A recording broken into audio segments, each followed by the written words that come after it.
What's up?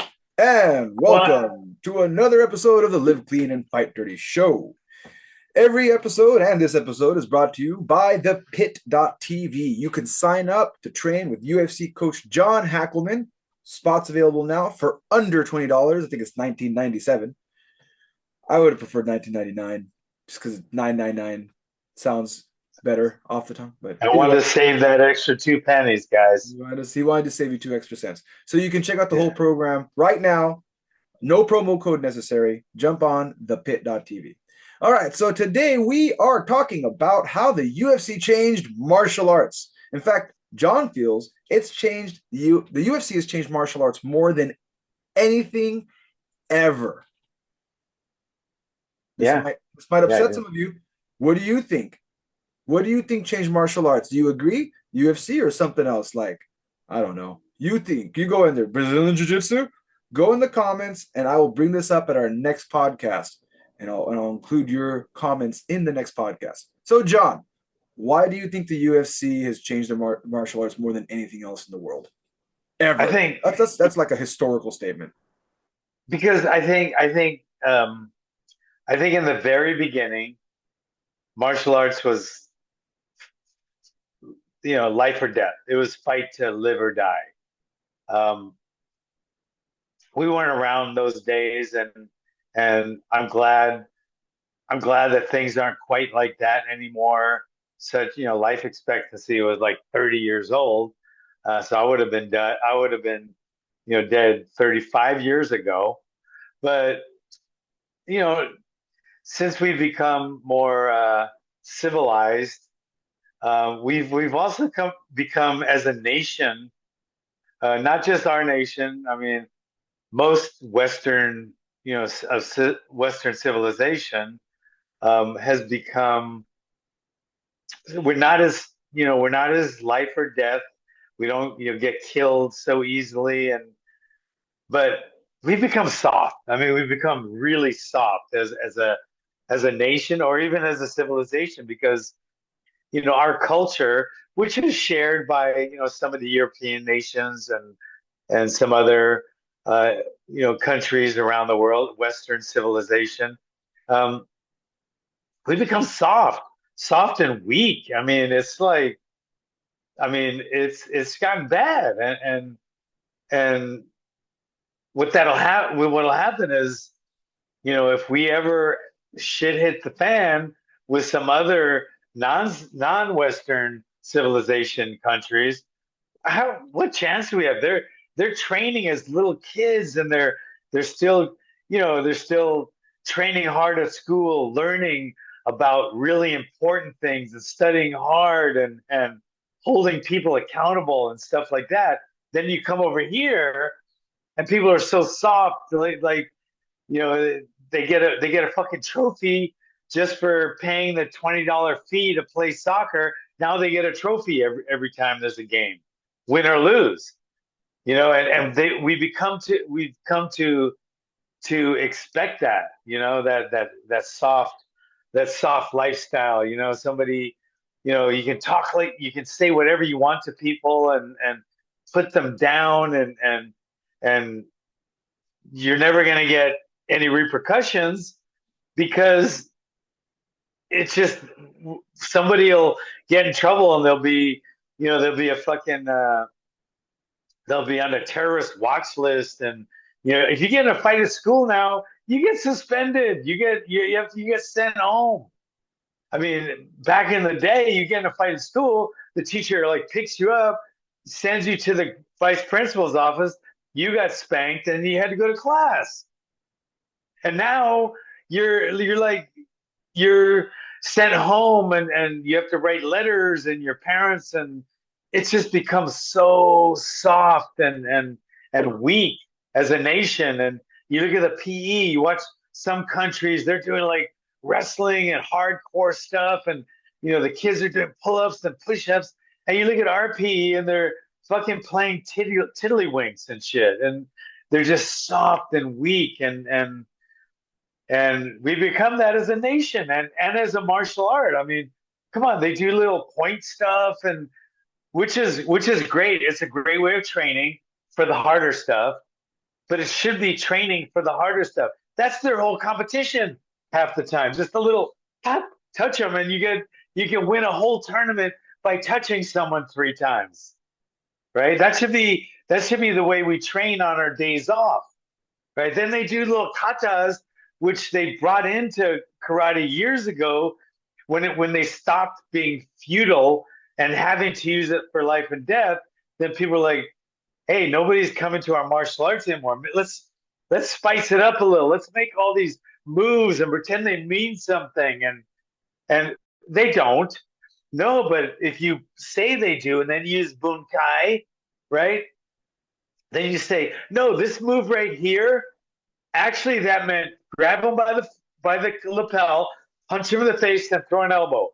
And I said, well, why do you do it that way? Not just say what you're going to do. Oh no, that's called bunkai. We do it that way. Don't question it. So it's become so soft and weak that we needed something like the UFC. The UFC has shown us, without killing each other and without breaking laws, what our martial art is supposed to be able to do. And it's you don't do all these little fancy kata moves. You get in there and they show you what to do to win, and what to do if you do it and you're not supposed to, you're going to lose. So it's like a testing ground for what works and what doesn't, and real martial arts. So it'll show you that, Aikido, not going to work. Kata, not going to work. Like keeping your hand down here, never going to work, right? So they've shown us what works and what doesn't, right? Punching somebody in, multiple combinations while standing up straight against a grappler, not going to work.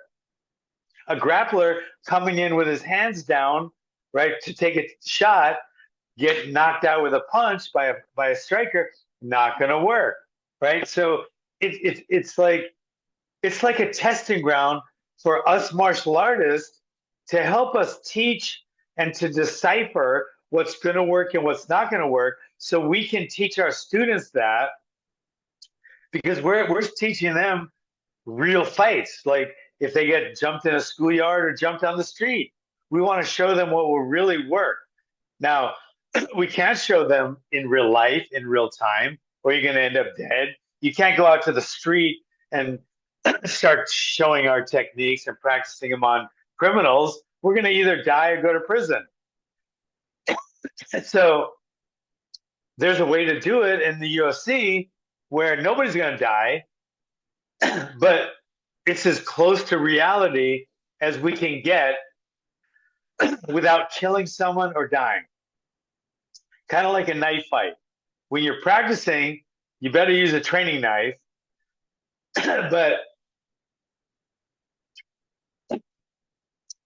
but you can't just not use anything, right? So you use a knife, a training knife that's going to hurt, but not really. What do you think? So, with there's a lot of things we can go with this, but so if I understand your argument correctly, the UFC, it's not an argument, it's just a it's an argument, John. For the argument. We're arguing. We are arguing now. It's an argument for. It's an argument for UFC, right? So the argument for UFC changing martial arts for the better is that martial arts itself has lost its essence, and this happened. Man, you were saying it happened in the last century or recently, but if you follow, and I've mentioned this before on this show, I've mentioned it on my podcast, shameless plug for the Social Angelo podcast, but the idea that Miyamoto Musashi, like 300 years ago, if I said, oh, some nerd is going to jump on me for that one. Hold on a second. Miyamoto Musashi. I got to look it up because they're going to get all. Okay. In 1584, I wasn't too far off, like 400 years ago. Okay, this guy 400 years ago, 4 centuries ago. This is like way back in the day in Japan, was saying that the samurais were losing their flair.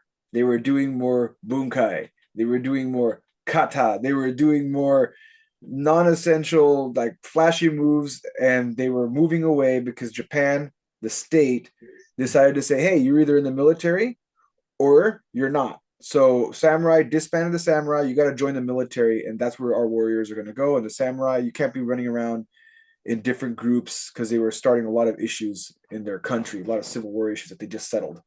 So, but either way, the argument's the same. 500 years ago, it's crazy that he was saying, "Hey, all this stuff about Bushido is bullshit. You guys did not fight in wars. You guys are doing a bunch of, like you just said, kata and two-man stuff with wooden swords. You're not even using real swords.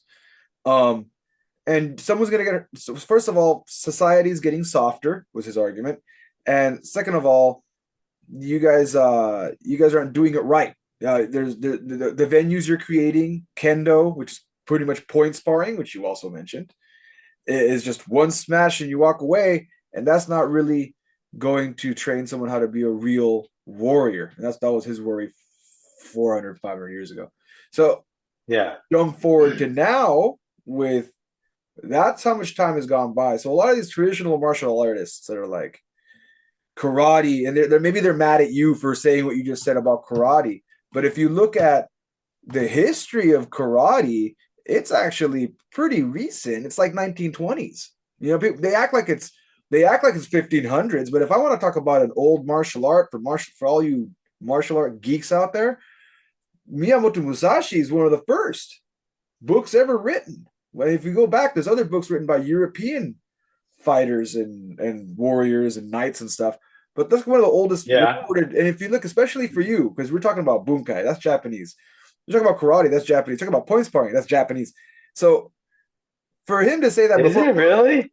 so like if you're talking about that concept, and the karate guys get all upset about this, saying, "No, we're practicing the essence of real fighting, real battle, if you will."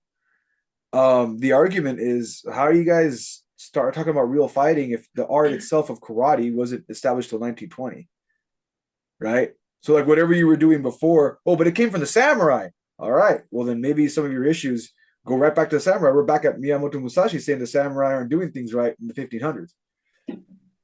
So the UFC has now given a venue, a modern venue, like you said, where you aren't killing each other, but you can still test yourself at 100% with as little rules as possible without that, like that whole thing.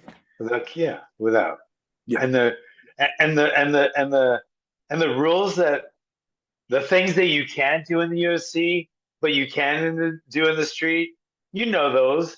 And we're not, I mean, they'll never put them in the UFC because they're just brutal, raw techniques that don't really take a lot of practice, like eye gouging, eye poking, biting, you know. Um, so those kind of techniques, when you throw them in to an MMA curriculum, right? You just throw those in. Things you don't really need to practice that much, like a eye gouge or a bite or something that you can combine with all those techniques that you can see when you use them. Like somebody gets a half guard or let's say side control, and their face is right up against the other guys. You'll know enough to think, okay, if that was a real street fight, that would happen, right? You can do that when you're watching the fight. And then you're thinking, hey, he's not going to be able to bite anyone if you hit him with a left hook or do a running double leg takedown. There's certain things that are going to work. In fact, most things that work in the UFC in an MMA fight will translate over to a street fight and vice versa. So it's as close to getting to a street fight as you can without having a street fight. It's like the Dog Brothers. It's as close to being a real stick fight or knife fight without killing each other, right? We can't do that. But if we make it too soft, right? Like a point fighting or a kata or whatever, then it's like creating an illusion and it has nothing to do with a real fight. And that's why most people are training in martial arts. So the UFC came along and it's like, boom, Sensei UFC, bang. The UFC is our new Sensei. Even us instructors, we can look at the UFC now and go, oh shit, that would work. Yeah, let me try that. And I've been lucky enough because I got in early as a trainer and I got to, teach these guys, these unbelievable athletes, these techniques, and then watch them, and teach the same techniques to my Hawaiian Kempo students, and then watch them use them in a big venue under a microscope, and it's like a test. It's like the testing ground, and the techniques that my guys are using, my Hawaiian Kempo guys are training. They look at and they go, "Oh shit, that's the technique we used last week. I guess it does work, right?" So it's and all martial arts, jujitsu and wrestling and all kind of different karates and boxing and kickboxing, they can see now that the techniques that they practice, they really work in the real life. And you don't have to go out there and try to, pick a fight with a big guy just to see how this technique will work, because that could turn really ugly. But we don't have to anymore, thanks to the UFC, or as I call it, Sensei UFC. So there's one thing. There's a big elephant in the room that I forgot to address, and it's directly related. So anybody watching this who's wondering, because the original statement was the UFC changed martial arts better than anything ever has historically. Now, and I've seen this in the comments. I've seen this in the comments when I've posted stuff, MMA content, even while doing stuff online. Some guy will jump in and put pew pew pew. Nothing will stop my pew pew pew, and they'll put a little gun on there. And then Yeah, going right back to Miyamoto Musashi, the reason the military disbanded the samurai was because guns were introduced to Japan around the same time. And they were telling the samurai, hey, you need to ditch your sword for a gun. Your sword is yeah, done. Your sword's done. You need new type of training. yeah. You guys lost, and you have to admit that you lost to guns, and time to adapt.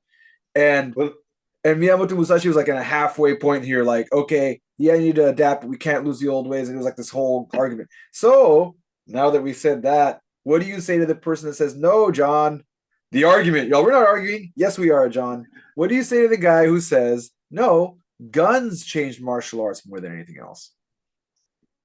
yeah, I mean, guns, martial arts is a big spectrum of things, and I think martial arts starts with a very powerful. First of all, guys that say, "Oh, I just get my gun," those are the guys that if they even pulled a fucking gun out on someone, they could snatch it out of their hands so quick and just fucking beat them with it. Guys that say that will get their gun snatched from their hand or from their while they're trying to pull it out of their holster and get fucking pistol whipped with it, or they're the same kind of guys that just say, "What I gotta learn to fight? I just kick them in the balls." That's the same kind of person with a limited mental capacity that says that. Because here's the truth: most assaults, almost all of them, are empty hand, right? Almost all of them. Then some with sticks, so you got blunt force trauma. Some with knives, a lot with knives. Sometimes a knife is better than a gun in a fight. But then there's guns, and then there's people taking away guns, taking them out of their hands. So if you don't learn the basics, build on the foundation. Because I have a CCW. I carry my gun all the time. I love to train with my gun, but I also work on gun retention and aiming and drawing and stuff like that. Very important part of martial arts. It really is. But it's built on that foundation. Because if you build your martial arts triangle, right, or pyramid on on a weak foundation, like, oh, I'm just gonna use a gun, I'll get the gun, but you don't work on hand to hand stuff, some guy's gonna come up and crack you, and you won't be able to get to your gun, and you're so weak and pitiful and soft that you're just gonna get the shit kicked out of you. And when the ambulance comes to take your body away, they're gonna go, hey, wait, this guy had a gun on him. Why didn't he use it? He didn't use it because he thought that that was gonna save all. He neglected to build on the foundation of empty hand, blunt force trauma, sticks and other makeshift weapons, knives, and then guns. So the guns is the smaller one because you don't need as much practice with them. You're not gonna unless you're gonna be more of a gun guy and less of a hand to hand guy. But I would advise all martial artists, all men, to build your foundation on of martial arts and being a alpha male on empty-handed training, and then when you feel you're proficient at that, then build on that. Maybe you don't want to do blunt force stuff.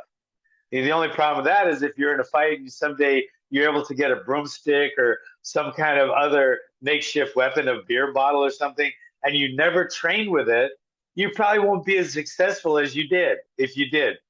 And then carrying a knife, you should always carry a knife. You might have to open a box sometime. So you should always carry a knife and you should practice with that. But then everyone should practice with the gun too, but you should have your pyramid down. So, like I said, people that say, I just carry a gun, usually will get that gun snatched out of their hand and they'll get pistol whipped with it. So, yes, guns are great for self defense, but building up your foundation of self defense should always be empty hand. And if you don't, you're just soft and lazy.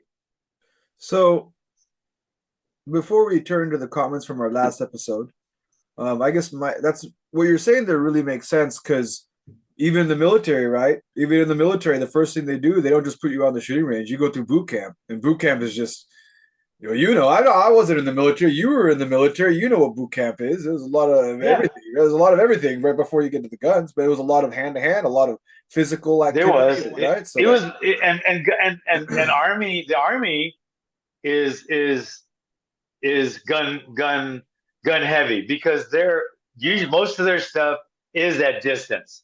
I mean, they're dropping bombs, shooting cannons, mortars, ARs, etc., because they're farther away. But then cops who neglect hand to hand so much, and they have so many problems because they don't. When the ones that don't train, they just rely on the gun. They're the ones that are going to either get in a shit ton of trouble for pulling their gun too quick, or they're just going to get the shit kicked out of them because they never learned their empty-handed stuff. I mean, that's just the way it is. That's why our sheriff's department loves it when I send them recruits and they call me because they put me on their list for reference, and the guy goes, "Oh shit, he trained at the pit." And that's going to be a good one. We have all kind of the sheriff of our county, the number one sheriff of our county is one of my black belts. And I have a bunch of deputies that are my black belts or my students at least. And because people that hire them now know, oh shit, he trained at the pit. That guy's going to be really skilled with his hands and feet and grappling. And so he'll be a more successful law enforcement person. You know, he just won't be that guy that comes and go, I just pull a gun and shoot everyone. What, you got a speeding ticket? Fuck you. Bah, bah, bah, But my guys are going to be confident. They're going to know when to use the gun and when not to. So learning that is a very important skill, a very important thing to have. There's a time and a place, but if you can use that gun too quick and you haven't, really practiced your hand to hand, you're a very partial artist. all right. Well, we've come to the part of our show where we are going to wrap up with comments from our last episode. I do encourage you to comment about anything, and you're going to notice that right now in the comments that I'm about to review right now. Anything. You want to know what he had for breakfast? He'll tell you. You want to know what he likes to do every morning as a routine? He'll tell you. You want to know his dog's name? He'll tell you. He won't tell you his address though. I don't recommend him. He maybe will. I don't recommend it. Either way. So from last week, our comments for our last episode that was UFC coach reacts to Valet Tudo. Um, it was our first comment is Master John and Master Hickson share the same birthday. What? No way. They both Oh have my the same God. drive What? and belief in their arts. That would be amazing to have them together on a pod. That's one more reason you got to reach out to Hickson Gracie somehow. I tried. Oh, Hickson. Yeah, Send me, yeah, send yeah, me yeah. a, Yeah, I send me tried. his same I couldn't even find like an email. Like it's hard. That guy's so famous. It was hard to figure out how to Hickson, right? contact him. Hickson Yeah, with an R, right? Is it yeah. with an R? Hickson with an R. That's how they like to do it. They I'll get him. like to I'll mess get with him. us I'll get Americans. him. Yeah, you got to get I'm him. You got gonna the get same him. birthday. I'm gonna get him. You have the I'm gonna same get him. I'll birthday. get him. It's I'll get crazy. him. Where does he live? He goes back and forth, but with California and Brazil. Okay, So I'll get him. yeah, yeah. You have to I'll get him. I'll get him. get him. You got to get him. I will. He's like your twin. He's like your Brazilian twin. Same birthday, man. We're like this. What's his year of birth? You know? Oh, here, let's check. It'd be crazy if you're the same age. Then I'm gonna say that you are his twin. No, Is there's no way. November He's twenty like first November 21st, 1959. that's me. Oh my god. Holy crap. He is your Are you twin. serious? He's your twin. Oh my Oh, I God! was just messing I'm with you. gonna get him. I'm gonna get him on. I was just messing with you. But yeah, he's your twin. How dare you not have your twin on the show? This is all your fault. Your brothers. He just doesn't know it yet. Yeah. Yeah. All right. Thank you. That comment. Thank you. That comment came from let's see here. That comment came from Andy Henson. Thank you, Andy. Our next comment comes from I know Andy, NMN by the way. 88. Yeah, he's one of your pick guys. Yeah. NMN 8829. I sorry, brother. Like that. I hope I got your handle right. And also, if you don't want me to say your name, please mention it. I know Andy's cool with it, but if you want your name mentioned, please enter your name in the comments, and I'll bring that up. His question is, does hitting the makiwara on any hard surface cause arthritis? I used to practice Iron Fist, but I heard from someone that I could get arthritis as early as 40.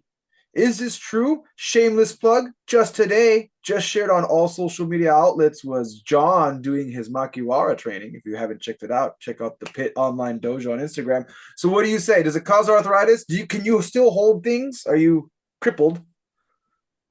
I've been doing the Makawara forever.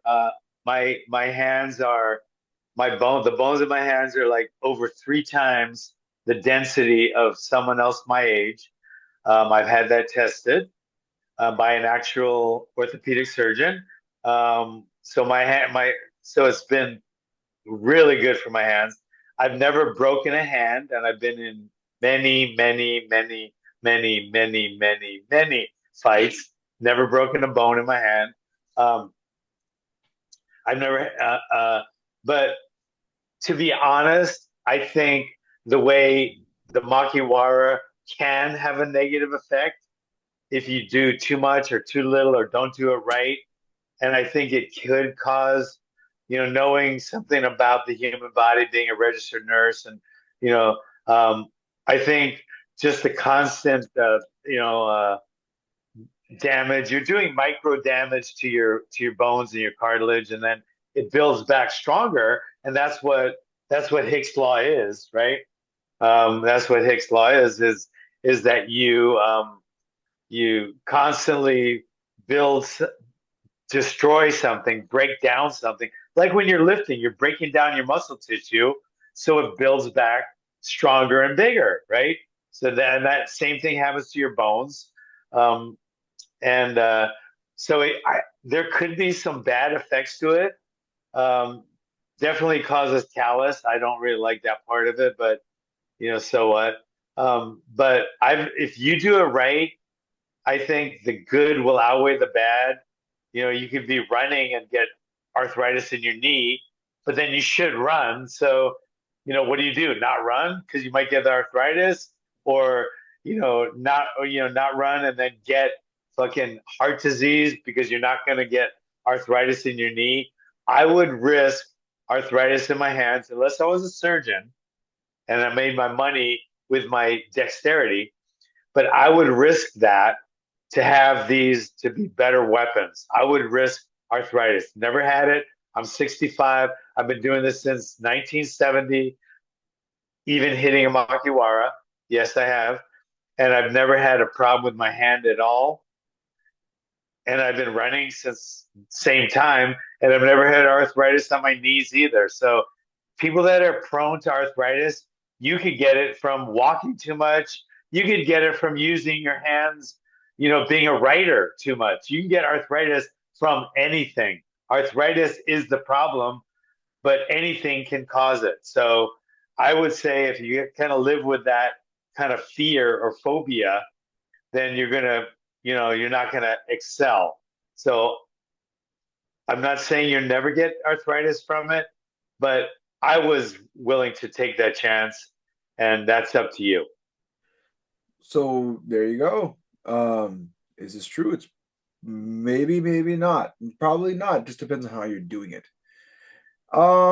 Finally, our last comment comes from at Marshall Life 4136. Remember, the topic of the video we saw was UFC coach reacts to Vale Tudo. There is a link to that show here, so look at the top and check it out if you'd like. His comment: I mean, BJJ is pretty boring. Whether it's gi or no gi, that last Hickson quote sounds like he would assault people. Like, there's a line between two people arguing to fight and turning it into a crime. Also, I agree that Vale Tudo is close to a real fight, but no cigar.